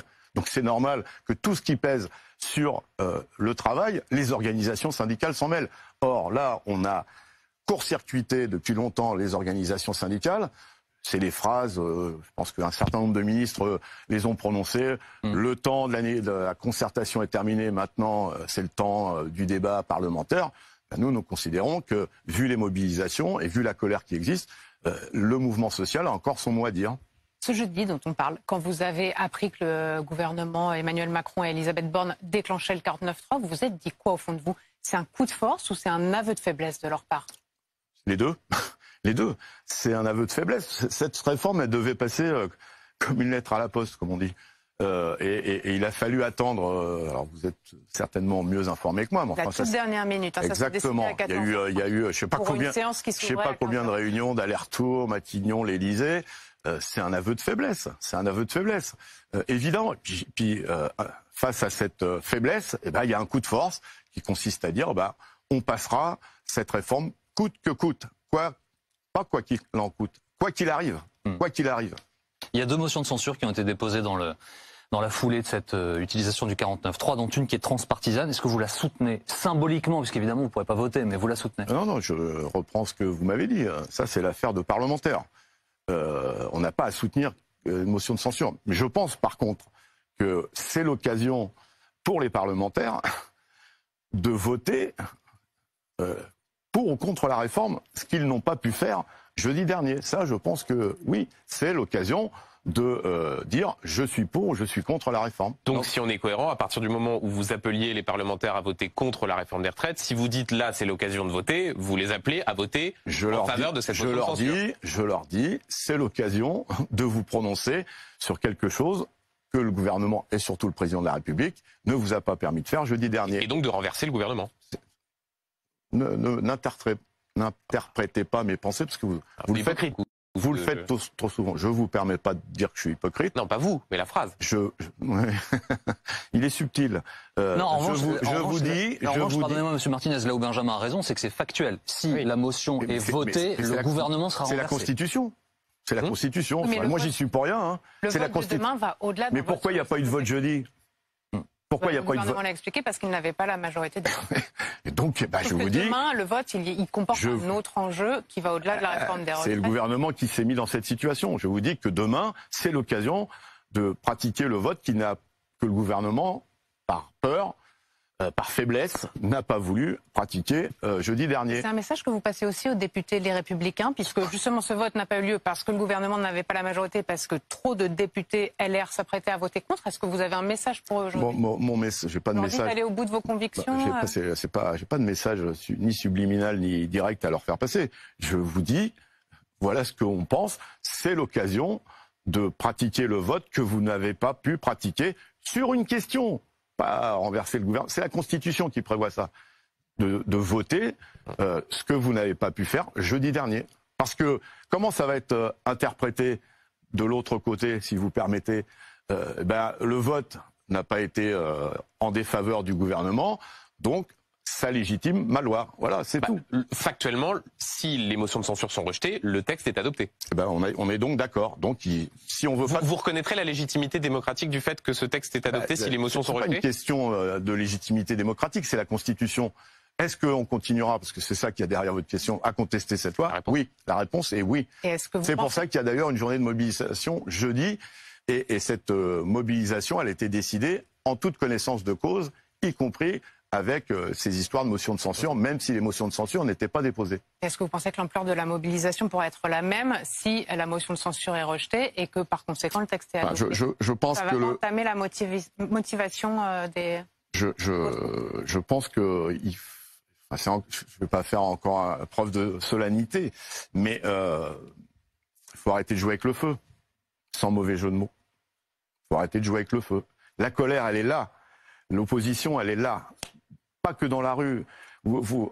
On a eu souvent l'occasion, pas vous personnellement, de me poser la question, vous ne craignez pas que l'opinion publique, etc. L'opinion publique, elle est toujours très, très majoritairement contre cette réforme. La cote du président de la République, avec l'effet 49.3, je crois que vous avez donné des sondages, elle est au plus bas. C'est ça la réalité. Pourquoi s'obstiner? Pourquoi s'obstiner? Vous irez à l'Assemblée, devant l'Assemblée, du coup, lundi? Non, c'est pas prévu. Pourquoi c'était prévu, du coup, jeudi dernier et pas ce lundi? Donc je vous réexplique. Mais je vous réexplique. Jeudi, devait y avoir un vote. Devait y avoir un vote pour ou contre cette réforme. Ce vote... Mais pardonnez-moi, vous venez d'expliquer à l'instant que les députés allaient voter pour ou contre cette réforme de la même manière. Vous venez nous expliquer, il n'est pas question, vous venez dire à Benjamin Duhamel, laissez-moi terminer, monsieur Martinez, vous venez dire à Benjamin Duhamel, ne me faites pas dire ce que je n'ai pas dit, il ne s'agit pas de renverser ou pas le gouvernement, il s'agit de voter pour ou contre la réforme. Vous venez de le dire. Oui. Donc, de la même manière. Mais évidemment, parce que vous connaissez comme moi la Constitution, le 49.3 et les motions de censure, certains l'interprètent autrement. Je pense que... et là, je ne vais pas citer non, mais il y a des motions de censure qui sont... j'ai entendu des députés, des présidentes de groupes qui, eux, leur seul objectif, c'est de faire tomber le gouvernement. Oui. Mais comme ça n'est pas le vote, c'est le sens de ma question. Donc c'est pour ça que... Donc vous n'y serez pas lundi. Voilà, exactement. Si cette motion est rejetée lundi, est-ce qu'Elisabeth Borne peut quand même rester à Matignon ou est-ce qu'elle doit partir selon vous? Je n'en sais rien. Elisabeth Borne, Olivier Dussopt, j'en sais rien. C'est tenable cette situation? Posez-leur la question. Mais ce qu'il faut, c'est qu'il y ait un changement radical, je vous le dis, de conception de la démocratie dans ce pays. Il faut arrêter avec les petites phrases. C'est pas la rue qui gouverne. Il y a le temps les grandes philosophes sur la concertation. Tous les syndicats disent il n'y a pas eu de négociation, il n'y a pas eu de concertation. On ne nous a pas écoutés. Et donc à minima, son départ de Matignon, est-ce que ce serait une première victoire pour vous, pour le mouvement social? Pour mettre qui à la place et pourquoi faire? C'est pas une affaire de personne, c'est une conception de la démocratie. Et je pense qu'il y a un vrai problème de prise en compte de la démocratie sociale. C'est tout le débat. C'est tout le débat que nous avons depuis un petit moment. Est-ce que parce qu'on est élu un jour, on fait ce qu'on veut pendant 5 ans? C'est ça. Est-ce qu'on ne doit pas écouter le peuple? Ce sont des élus du peuple. Et le gouvernement reflet aussi, certes, d'une majorité relative à l'Assemblée nationale, mais aussi l'émanation des citoyens. On ne peut pas gouverner contre l'avis de son peuple. Et il faut une vraie réflexion, et plus que ça, des actes qui prennent en compte mieux, notamment la démocratie sociale. Le ministre du Travail, Olivier Dussopt, on l'a déjà vu rapidement tout à l'heure, il estime ce matin dans la presse que la confiance n'est pas rompue avec les syndicats. Il dit tout de même qu'il y aura un avant, un après. Et il ajoute qu'il y aura d'autres sujets sur lesquels vous pourrez avancer. Alors je dis vous ne serez plus vous directement aux commandes à partir de début avril, mais il fait allusion au partage de la valeur, à la gouvernance de l'assurance chômage, à la loi travail, etc., etc. Ça veut dire que vous pourrez déjà, enfin la CGT, les autres syndicats, vous envisagez déjà de vous asseoir à nouveau à la table du ministre du Travail dans les semaines et les mois qui viennent? Pour l'instant, c'est compliqué parce que faire référence à l'assurance chômage, tous les syndicats étaient contre. Faire référence à la réforme des retraites, tous les syndicats étaient contre. Faire la potiche dans une pseudo-négociation, ça va pas pouvoir durer. Mais est-ce qu'il est envisageable qu'il y ait un projet de loi sur le travail et sur les conditions de travail sans que les syndicats et sans que la CGT soit autour de la table? Ça dépend pourquoi faire. Vous pourrez assumer de ne pas participer à ces Ça fait 10 ans que la CGT, dit il faut se poser autour d'une table pour parler du travail. Et justement, là, ça serait une occasion. Vous n'y croyez pas? Pour parler du travail. Mais nous, on veut bien construire l'ordre du jour. Pas qu'on nous impose un ordre du jour. Ça veut dire quoi, parler du travail? Ça veut dire il faut travailler 2 ans de plus. Ça veut dire vous n'êtes pas si mal payé que ça. Ça veut dire que les chômeurs, c'est de leur faute. Parlons du travail. Pourquoi de plus en plus de personnes vont au travail à reculons? Pourquoi, quand il y a des plans de départ volontaires, on parle beaucoup d'emploi des seniors, les gens en profitent pour quitter leur boîte? Tiens, je vous précise qu'en plein moment où on discutait d'un CDI senior et de l'emploi des seniors, Orange vire 700 personnes de plus de 50 ans. Et Orange, vous le savez, il y a une part publique, donc il y a des personnalités émanant du gouvernement qui siègent. 700 personnes virées. Vous voyez, au moment où on parle de l'emploi des seniors. Si c'est pour faire potiche à une table de négociation, ça va être compliqué d'y aller. Monsieur Martinez, donc il y a un congrès à venir à la CGT du 27 au 31 mars pour déterminer qui va vous succéder. Pas que. Entre autres. Le JDD consacre ce matin un article à votre succession, vous l'avez sans doute lu, et selon le journal, ça se passe mal. Il y aurait des courriers anonymes, des tensions, des caricatures. Les fédérations, toutes puissantes chez elles, je cite, ne supporteraient pas votre autoritarisme. Ça se passe mal à la CGT? Non, ça se passe pas mal. On peut dire ça. Enfin, vous niez des tensions? Il y a des débats, je ne le nie pas. Il y a des débats. Et c'est pour ça que c'est pas un problème de succession, c'est un problème d'orientation. Est-ce que la CGT va continuer à s'ouvrir vers le monde du travail tel qu'il est? C'est un vrai sujet. Mais là, pardonnez-moi, regardez la phrase d'un des dirigeants de votre fédération, on est au-delà des débats. Avec une ambiance de caniveau, c'est du jamais vu, on risque la scission, l'explosion, la désertion en masse. Si vous permettez, la CGT, je ne prétends pas la connaître sur le bout des doigts, mais enfin mieux que les journalistes du JDD. Là, c'est un dirigeant de la CGT. J'adore quand c'est anonyme. J'adore ça. Moi, quand vous m'interrogez, c'est Philippe Martinez, c'est pas un dirigeant de la CGT. Donc voilà, le sujet, c'est quel avenir pour la CGT. Depuis que je suis en responsabilité, mais d'autres l'ont fait avant moi. J'ai pas tout bouleversé. Voilà, la question c'est est-ce que la CGT, elle prend le monde du travail tel qu'il est? On n'accepte pas les évolutions de la précarité, mais il faut s'occuper de ces personnes qui sont en précarité. Est-ce que la CGT, elle s'occupe d'environnement? Où on dit les questions environnementales, c'est des questions sociétales, ça n'a rien à voir avec le social. Nous pensons que ça a à voir avec... Est-ce que le féminisme, c'est des questions sociétales ou c'est des questions sociales? Le fait que les femmes soient moins payées que les hommes, ce sont des questions sociales. Est-ce que la CGT, elle doit, à chaque fois qu'elle le peut, faire l'unité syndicale? La période que nous vivons montre qu'à chaque fois que les syndicats sont ensemble, il y a du monde dans les rues. C'est ça le débat de la CGT. Je sais que vous repoussez systématiquement les questions liées à votre personne. Malgré tout, il s'agit de vous. Personnellement, qui êtes à la table de négociation avec Laurent Berger, avec d'autres responsables syndicaux, le fait que vous partiez dans une semaine, ça ne va rien changer selon vous aux discussions, à ce mouvement social que vous accompagnez depuis 2 mois? Non, la CGT, c'est des syndiqués, c'est des collectifs, et heureusement d'ailleurs, c'est pour ça que les questions d'autoritarisme me font toujours rire. Je suis pas président de la République. Vous voyez la différence entre un secrétaire général de la CGT et un président de la République? Je ne gouverne pas tout seul. Entre guillemets, il y a des collectifs, il y a des discussions. Et c'est bien vous qui êtes aux réunions? C'est bien vous qui avez porté cette voix-là. Pas toujours. Moi, je suis le porte-parole. C'est pour ça que vous m'invitez, d'ailleurs. Et vous espérez que ce soit Marie Buisson qui, dans la suite des réunions, prenne votre place si le mouvement continue? Je pense, je suis certain, que Marie Buisson, elle incarne le mieux cette CGT qui doit évoluer parce qu'elle a validé. D'autres pensent qu'il faut que la CGT revienne 30 ans ou 40 ans en arrière. C'est ça un débat d'orientation. C'est pas un débat de chef. Ça va vous manquer? De quoi? Porter la voix de la CGT. Je la porterai à mon niveau, dans mon syndicat par exemple, dans mon établissement. À partir du début avril, les Renault. À partir du 3 avril, très exactement. Et c'était aujourd'hui donc votre dernière émission sur BFM TV. Alors merci beaucoup, Monsieur Martinez, d'avoir accepté notre invitation. Je ne comptais pas le faire.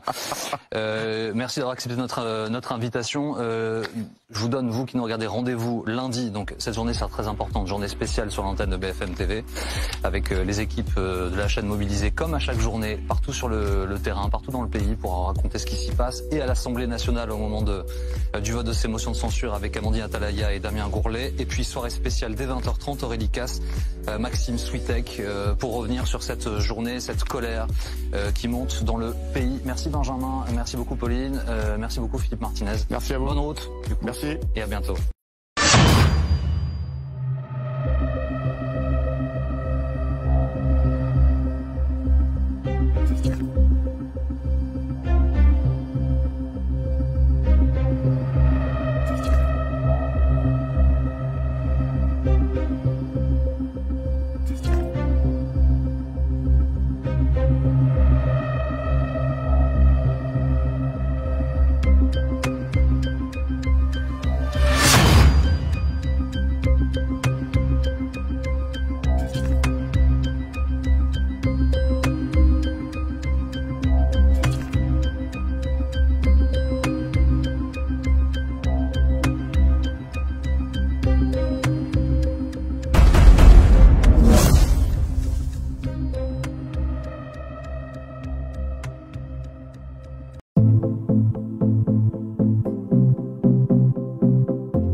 Il est resté très discret, le chef de l'État, on le sait. Son rôle a été décisif, bien sûr, dans la journée de jeudi. On l'a beaucoup raconté sur ce plateau depuis plusieurs jours. C'est lui, Emmanuel Macron, jeudi, qui fait le constat que la majorité qu'il devait avoir, qu'il devait consolider pour espérer faire passer le texte par un vote à l'Assemblée, eh bien cette majorité, elle n'existait pas. Il a donc pris la décision de déclencher le 49.3 à l'Assemblée, en lien, bien sûr, avec sa première ministre Elisabeth Borne.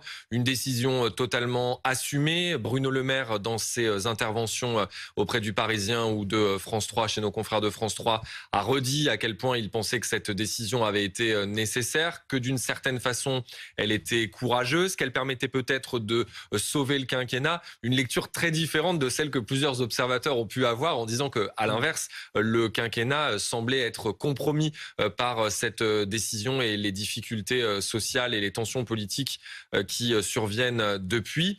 Le chef de l'État, il va, selon toute vraisemblance, s'exprimer assez rapidement, peut-être. Selon nos informations, la piste d'une prise de parole du chef de l'État est sérieusement étudiée du côté de l'Élysée. Peut-être mardi, peut-être mercredi.